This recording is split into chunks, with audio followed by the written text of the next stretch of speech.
వందల విగ్రహాలు వేశారు. ఈ రోజున 2, 3 కాదు, ఈ పుస్తకంతో ఆంధ్రదేశంలో ప్రతి హై స్కూల్లోనూ విగ్రహం వచ్చే రోజు వస్తుందని చెప్పి నేను అనుకుంటున్నాను.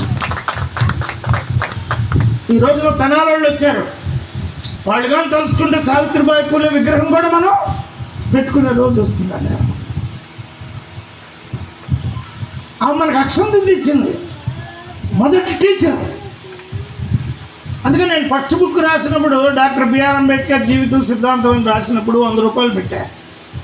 1,50,000 కాపీలు అమ్మింది. అది 1,50,000 వెళ్ళింది. అది చదివి అందరూ ఉపన్యాసాలు చెప్తున్నారు. చెన్నై గారు రాసింది, నేను రాసింది. ఇప్పుడు నేను 3 వాల్యూమ్స్ తీసుకొచ్చి అంబేద్కర్ జీవితం చెప్తున్నాను. అది రీసెర్చ్ స్కాలర్స్ అందరూ చదువుతున్నారు, కార్యకర్తలు. పుస్తకం అనేది మనిషిని వెలిగిస్తుంది. పుస్తకం అనేది మానవుల్లో నూతన పట్టండి.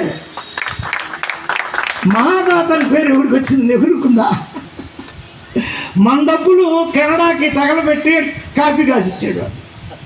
భారతదేశం డబ్బులు క్రైమ్ ఆయన మీద 5 కేసులు ఉన్నాయి. నెహ్రూ చనిపోయేటప్పటికి 5 పెద్ద కేసులు ఉన్నాయి. గాంధీ గారు చనిపోయేటప్పటికి 170 కేసులు ఉన్నాయి ఆయన మీద, 170. వాళ్ళ మనవాళ్ళు శనకాలు కూడా అమ్ముకున్నారు.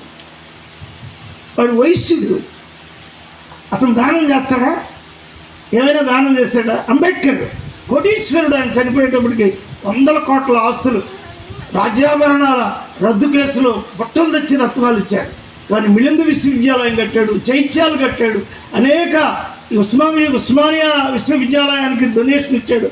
మహాదాత.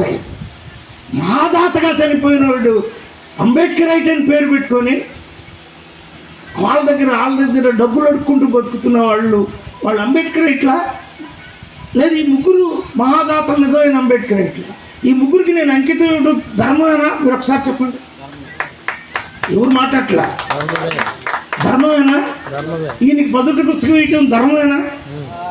50,000 రూపాయలు నిన్న ఆ గోతిలో పడి ఉండి మళ్ళీ కాంస్య విగ్రహం వేద్దామని 5 ఏళ్ల నాడు ప్రాజెక్ట్ స్టార్ట్ చేస్తే ఇంతవరకు అవ్వకపోతే నేను వెళ్ళి 50,000 ఒప్పుకొని వచ్చాను. మళ్ళీ ఒకసారి చెప్పట్లు.